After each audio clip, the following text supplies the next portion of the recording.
नमस्कार दोस्तों, मैं कर्ण सिंह आधार एकेडमी के इस प्लेटफॉर्म पे आपका स्वागत करता हूं। बच्चों, जैसे मैं यहाँ का संचालक भी हूँ इस एकेडमी का, साथ ही साथ मैं हिस्ट्री और पॉलिटी और पब्लिक एड वगैरह सब टीच भी करता हूँ। जैसे मैं आज शुरुआत करना चाह रहा हूँ क्योंकि आपको पहले थोड़ा सा हिस्ट्री के बारे में इंट्रोडक्शन देता, हिस्ट्री सब्जेक्ट के बारे में थोड़ा सा जानकारी देता, तो उसी के लिए मैं आज आपको सामने पहले तो हिस्ट्री आज स्टार्ट करने जा रहा हूँ। हिस्ट्री सब्जेक्ट आज हम लोग पढ़ते हैं। पहले तो हिस्ट्री का परिचय थोड़ा सा जानते हैं, फिर आगे हिस्ट्री में क्रम से हम लोग पाषाण काल से स्टार्ट करेंगे। तो आइए हम लोग हिस्ट्री आज से स्टार्ट करते हैं। जैसे बच्चों, हमारे यहाँ जो सिलेबस में है प्री में भारतीय इतिहास है, भारतीय इतिहास। अब ये ध्यान रखिएगा कि हमको हिस्ट्री पढ़ना है, लेकिन इसमें अब सिर्फ इंडियन हिस्ट्री पढ़ना है। पहले जो सिलेबस में हमारे था तो हिस्ट्री था, अब इन्होंने इंडियन हिस्ट्री कर दिया है। पहले हिस्ट्री में यहाँ पास हमारे यहाँ मेंस में वर्ल्ड हिस्ट्री भी जोड़ रखा था। प्री में सिर्फ एंशिएंट मिडिवल मॉडर्न रहता था और मेंस में वर्ल्ड हिस्ट्री भी शामिल था। लेकिन अब जैसे 2020 से जो नया सिलेबस आया उसमें वर्ल्ड हिस्ट्री को उन्होंने हटा दिया है। अब सिर्फ हमारे पास हिस्ट्री को इन्होंने भारतीय इतिहास को सिलेबस में रखा है। पहले तो इतिहास को हम लोग जाने, इतिहास दो शब्दों से मिलकर बना है बच्चों। इतिहास यानी ऐसा निश्चित रूप से हुआ है। इतिहास का शाब्दिक अर्थ क्या हुआ? तो ऐसा निश्चित रूप से हुआ है, उसके बारे में हम लोग जो इतिहास पढ़ते हैं। जैसे मान लीजिए कहा जाए कि भारतीय इतिहास को जो हमारे यहाँ कब लिखवाया गया, क्योंकि स्वतंत्रता से पहले जेम्स मिल साहब ने इतिहास को 3 भागों में बांटा था: हिंदू काल, मुस्लिम काल और ब्रिटिश काल। जैसे उन्होंने जो प्राचीन काल से लेकर के हमारे यहाँ गुप्त काल तक को हिंदू काल में रखा था, जहां से अरबों वगैरह का आक्रमण चालू होता है, वहां से लेकर के मुगल काल तक को इन्होंने पूरा मुस्लिम काल में रखा था। और फिर ब्रिटिश कंपनी का जब से आगमन होता है और 1757 से जहां से फिर प्लासी के उत्तरवाद से नींव पड़ती है ब्रिटिश शासनकाल की, वहां से लेकर के मॉडर्न हिस्ट्री तक पूरा यानी 1947 तक इसको इन्होंने ब्रिटिश काल के इतिहास में रखा था। इसके बाद स्वतंत्रता के बाद हमारे यहाँ भारतीय सरकार ने इसको इतिहास लिखवाया। जब इतिहास भारतीय इतिहास को लिखवाया गया सरकार द्वारा, इसको 3 भाग में पढ़ने की सुविधा के अनुसार बांटा गया, जो हम लोग सिलेबस में पढ़ते हैं। पहला जैसे इसको 3 भाग में जब बांटा गया तो पहला इसको रखा गया कि प्राचीन भारत का इतिहास। अब ये ध्यान रखिएगा कि जो प्राचीन भारत का इतिहास है, प्राचीन भारत का इतिहास, ये हमारे यहाँ 3 क्रमों में अलग अलग, जैसे मान लीजिए हम लोग कहें तो हम लोग इसको 3 भागों में जैसे बांटते हैं: एंशिएंट हिस्ट्री, मिडिवल हिस्ट्री और मॉडर्न हिस्ट्री। जैसे प्राचीन भारत का जो इतिहास है, इसको भी आगे 2 भागों में हम लोग लेते हैं। एक प्राचीन भारत, प्राचीन भारत, और दूसरा पूर्व मध्यकालीन भारत, पूर्व मध्यकालीन भारत। अब ये ध्यान रखिएगा, जैसे एंशिएंट हिस्ट्री पहले हमारे यहां जो चालू होता था तो 250 यानी 2.5 लाख ईसा पूर्व से चालू होता था, जो हमारी पहले ओल्ड एनसीईआरटी 91 में रामशरण शर्मा द्वारा लिखी गई। इसके बाद फिर हमारे यहाँ 5 लाख ईसा पूर्व से पढ़ा जाने लगा। फिर अभी जैसे नवीनतम शोधों के अनुसार कहा जाए तो जैसे अब हमको जो नए शोध आए कि भाई अफ्रीका में सबसे पहले मानव के जो जीवाश्म मिले कि 25 लाख ईसा पूर्व कहां से मिले? तो अफ्रीका महाद्वीप से मिले। इसीलिए अब हमारा जो प्राचीन इतिहास है तो वो हमारा अब 25 लाख बीसी से, 25 लाख अब बीसी से वर्तमान में पढ़ा जाने लगा है। और प्राचीन भारत को जैसे हम कहां तक लेते हैं तो 750 ईस्वी तक लेते हैं इसको प्राचीन भारत। दूसरा बच्चों, जैसे मान लीजिए हमारा जो पूर्व मध्यकालीन भारत है तो गुप्तोत्तर काल के बाद से, यानी जहां से गुर्जर प्रतिहार वंश स्थापित होता है, तो 750 ईस्वी से लेकर के इसको 1206 ईस्वी तक इसको किस में अब रखा जाता है? तो पूर्व मध्यकालीन भारत के इतिहास में हम लोग पढ़ते हैं। दूसरा कि जैसे हमारा जो मध्यकालीन भारत का इतिहास है, जो 1206 ईस्वी से चालू होता है, जैसे हमारे प्राचीन कालीन भारत के इतिहास कहेंगे तो प्राचीन कालीन भारत का जो इतिहास है ये हमारा वर्तमान में आदिकाल से यानी करीब 25 लाख ईसा पूर्व से चालू होता है, कहां तक? तो 1206 ईस्वी तक। इसी प्रकार मध्यकालीन जो भारत का इतिहास है, मध्यकालीन भारत का इतिहास, तो ये हमारा 1206 से लेकर के 1707 ईस्वी तक पढ़ा जाता है। लेकिन इसको भी जो हम लोग डिवाइड करते हैं तो इसको भी हम लोग 2 भाग में डिवाइड करते हैं। 2 भाग में कौन कौन से? तो एक तो हमारा दिल्ली का सल्तनत, तो दिल्ली सल्तनत इसको हम लोग पढ़ते हैं, दिल्ली सल्तनत के रूप में इसको पढ़ते हैं, जो हमारा 1206 से स्टार्ट होता है और ये कहां तक चलता है? तो 1526 ईस्वी तक। तो हमारा दिल्ली सल्तनत 1206 से 1526 ईस्वी तक है। वहीं पास फिर दूसरा हमारा है मुगल काल,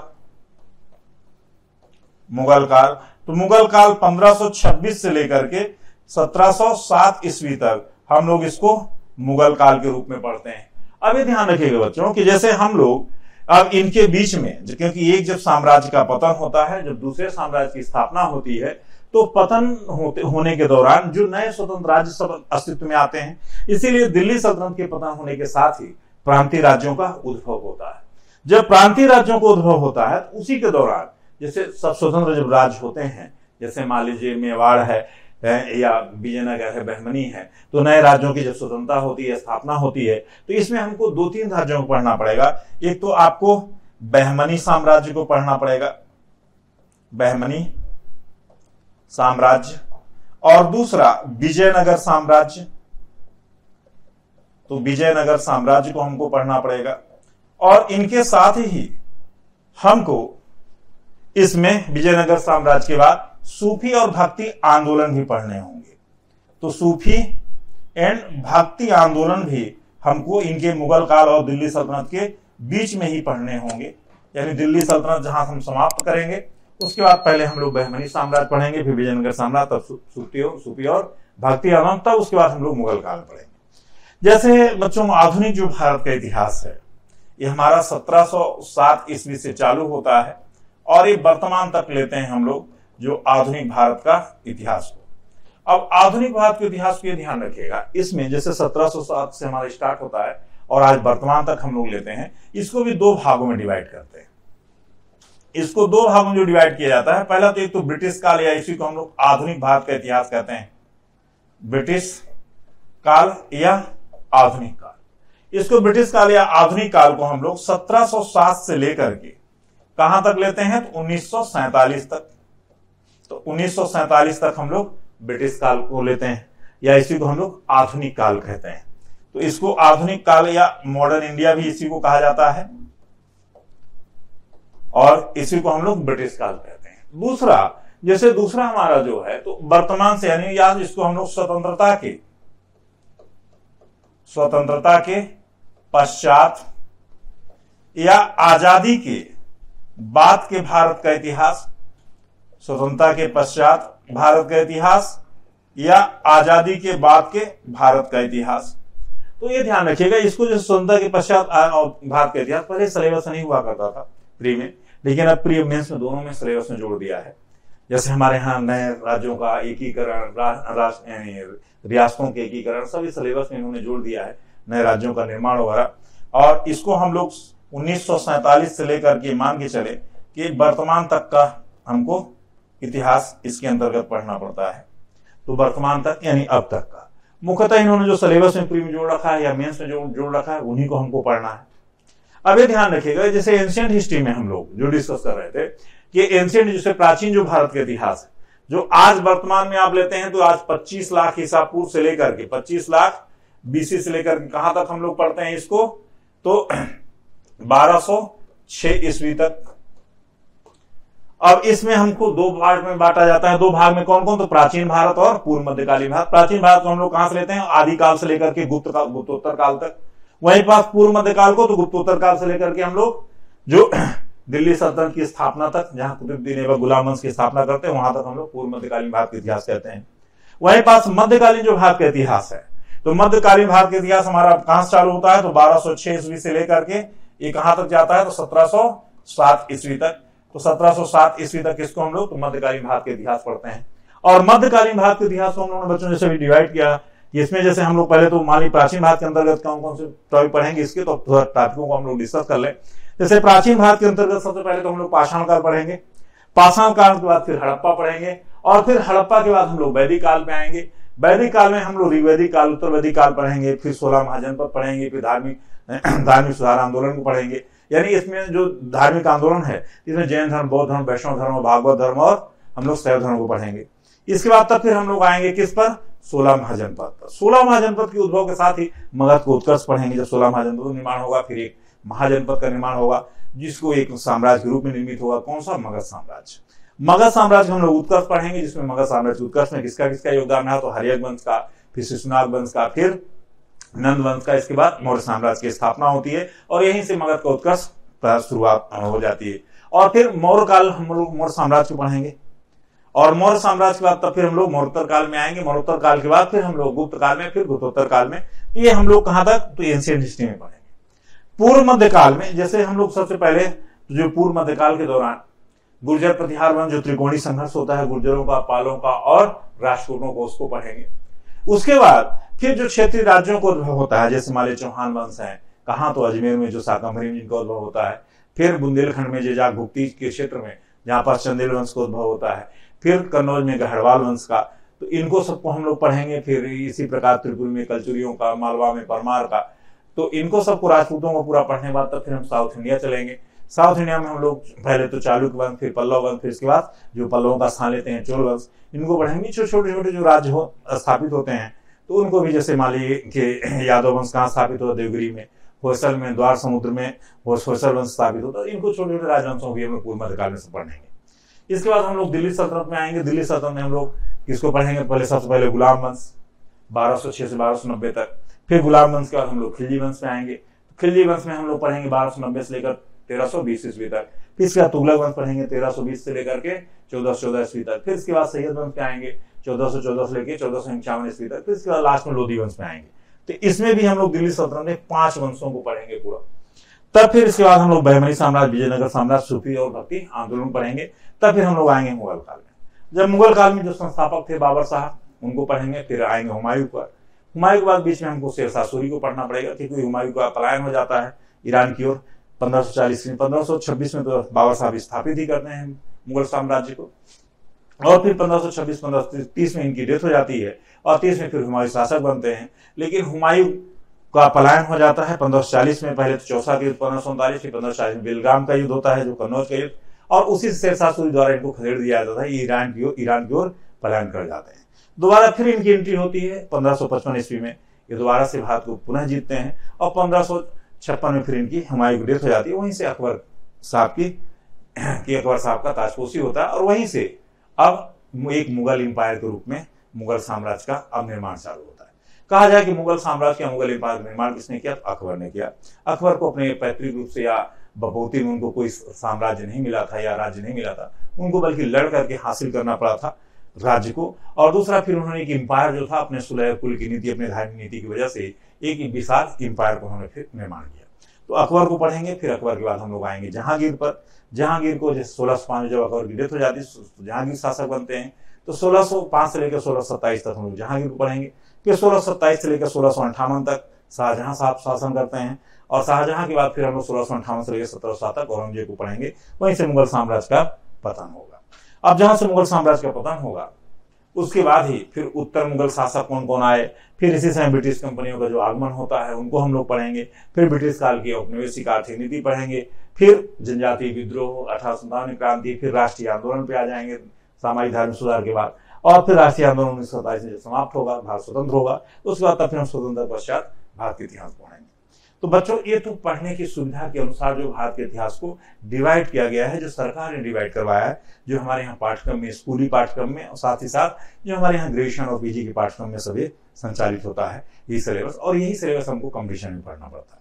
बस ये है कि एमपीपीएससी यूपीएससी का जो स्तर है, कि ग्रेजुएशन लेवल का नहीं बल्कि पीजी लेवल के क्वेश्चन पूछे जाते हैं, चाहे प्रीम हो चाहे मेंस में। तो हमको थोड़ा से डेप्थ में जाकर हिस्ट्री को पढ़ना होगा, इतिहास को पढ़ना होगा, तभी हम इसको समझ पाएंगे। बच्चों, ये तो हमारा था जो हिस्ट्री को, जो भारतीय इतिहास को जो डिवाइड किया गया है। अब नेक्स्ट आ जाए हम लोग कि भारत को जो से पढ़ने की सुविधा के अनुसार कि भारतीय इतिहास को जो संरचना कैसे की गई। तो पहले जैसे मान लीजिए कि हम लोग इतिहास को लेते हैं कि इतिहास की संरचना कैसे होती है।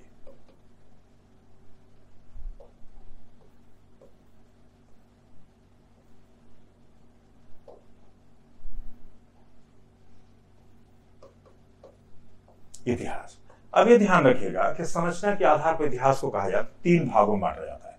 किसके आधार पर? तो संरचना के आधार पर। संरचना के आधार पर इतिहास को 3 भाग में बांटा जाता है। कौन कौन सा भाग? तो ये ध्यान रखिएगा। सबसे पहला आता है हमारा प्रागैतिहासिक काल। प्रागैतिहासिक काल, और ये हमारा कहां से आज वर्तमान में चालू होता है? तो 25 लाख ईसा पूर्व से लेकर के 10,000 ईसा पूर्व तक हम लोग क्या पढ़ते हैं, तो प्रागैतिहासिक काल पढ़ते हैं। दूसरा हमारा क्या है, तो आद्य ऐतिहासिक काल। आद्य ऐतिहासिक काल। और आद्य ऐतिहासिक काल हमारा कहां से चालू होता है, तो ये ध्यान रखिएगा कि ये जैसे हमारा आ जाता है कहां तक, 3000 ईसा पूर्व तक।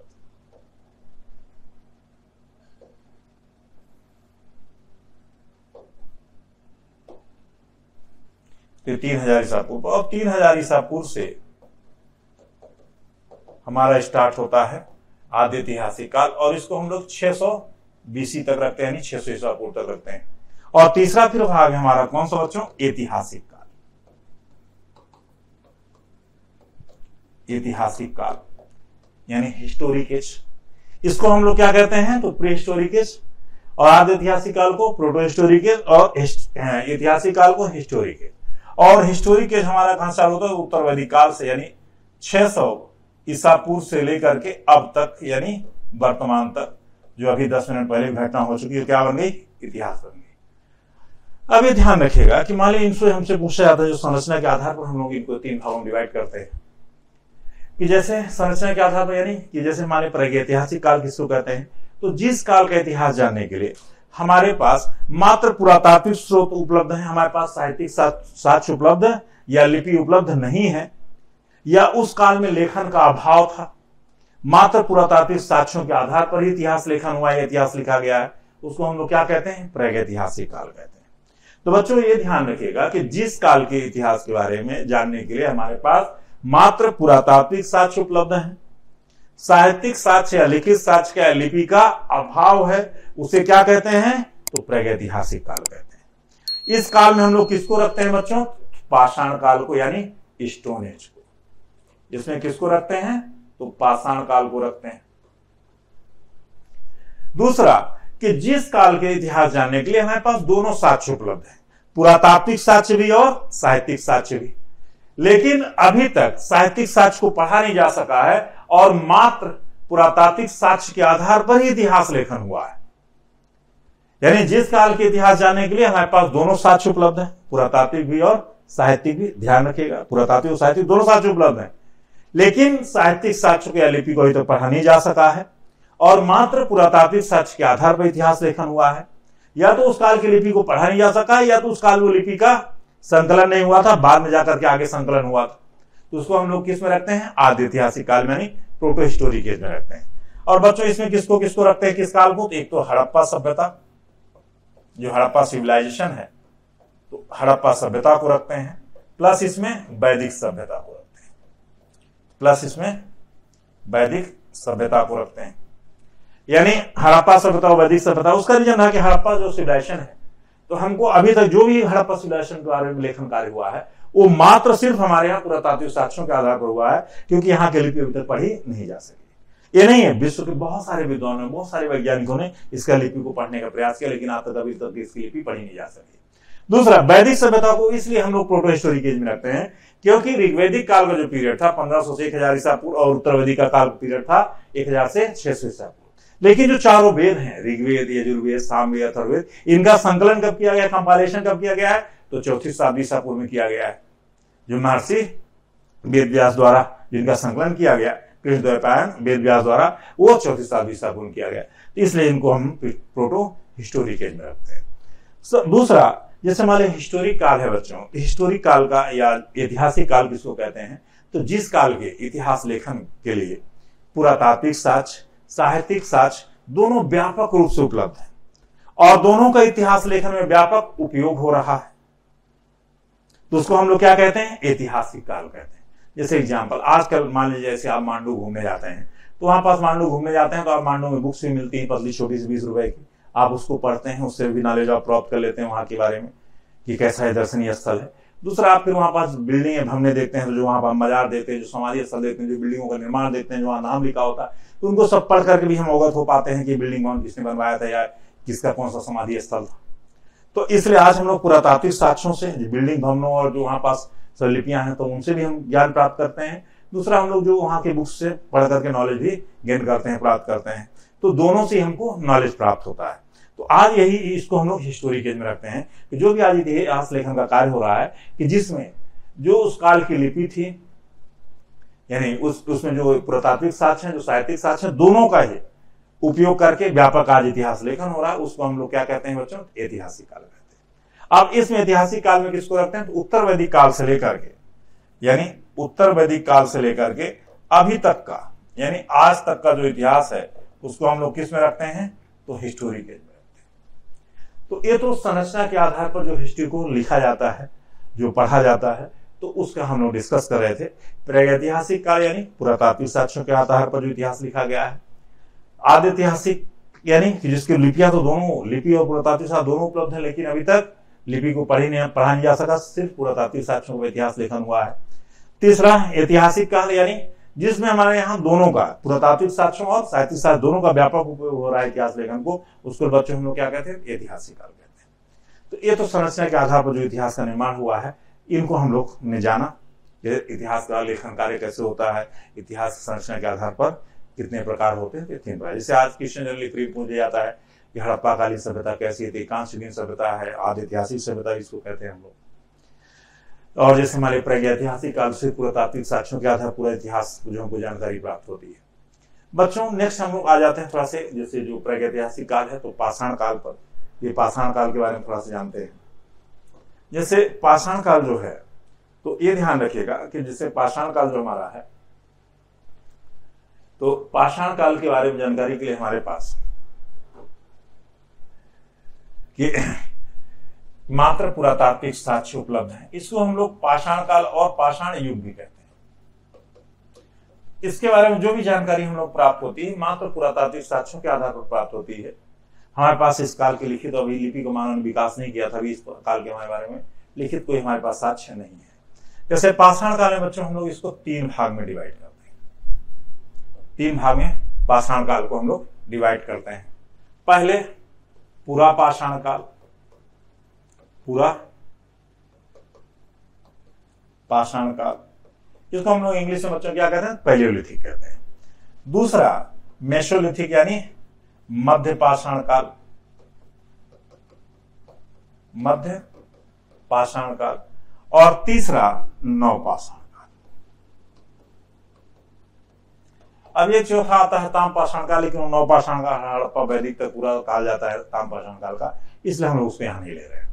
जैसे पूरा पाषाण काल का काल कब से चालू होता है, तो आज वर्तमान में इसको लेंगे तो 25 लाख बीसी से लेकर के हम लोग इसको कहां तक रखते हैं? तो 10,000 बीसी तक रखते हैं।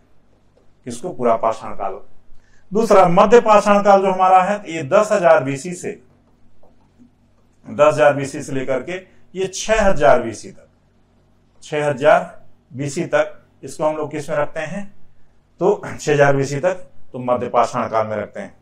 अब ये ध्यान रखिएगा कि जैसे मध्य पाषाण काल जो हमारा है, इसको हम लोग किस में रखते हैं? तो 6,000 बीसी तक रखते हैं। उसका रीजन है कि जैसे उसका रीजन ये है कि हमारे यहाँ मध्य पाषाण काल जो था, तो हम मध्य पाषाण काल 6,000 ईसा पूर्व समाप्त हो जाता है, जो 6,000 ईसा पूर्व कोल्डिवा से हमको नवपाषाण कालिक हमको साक्ष्य मिलना चालू होते हैं। वहीं पास हिंद प्रायद्वीप में लेंगे तो हिंद प्रायद्वीप में हमको मेहरगढ़ से मिलता है 7,000 ईसा पूर्व, और नवपाषाण शुरुआती लेंगे यूरोप में या विश्व स्तर पर तो 9,000 ईसा पूर्व से स्टार्ट हो जाती है। इसीलिए इसको हम लोग अपने यहाँ भारत में जो लेते हैं तो 6,000 ईसा पूर्व से 6,000 बीसी से लेकर के इसको हम लोग कितने लेते हैं? तो 3,000 बीसी तक लेते हैं। इसको हम लोग 3,000 बीसी तक लेते हैं। नेक्स्ट जैसे मानिए पूरा पाषाण काल की कहा जाए कि इनमें पूरा पाषाण काल, मध्य पाषाण, नवपाषाण काल सर्वप्रथम खोज किसकी हुई? तो जैसे इसकी खोजकर्ता जो थे, यानी पूरा पाषाण काल के जो खोजकर्ता थे, इनका नाम था रॉबर्ट ब्रूस फूट। तो रॉबर्ट ब्रूस फूट ने इसकी खोज की थी। और एक कब इन्होंने खोज किया था, किस वर्ष में? तो ये ध्यान रखिएगा 1863 ईस्वी में इन्होंने इसकी खोज की थी। और इन्होंने क्या खोज करके इसकी खोज की थी? इन्होंने जैसे जो तमिलनाडु में है स्थल अतिरपक्कम, तो तमिलनाडु में स्थल जो अतिरपक्कम है, अतिरपक्कम या इसी को हम लोग पल्लवरम भी कहते हैं, कुछ किताबों में पल्लवरम नाम मिलता है।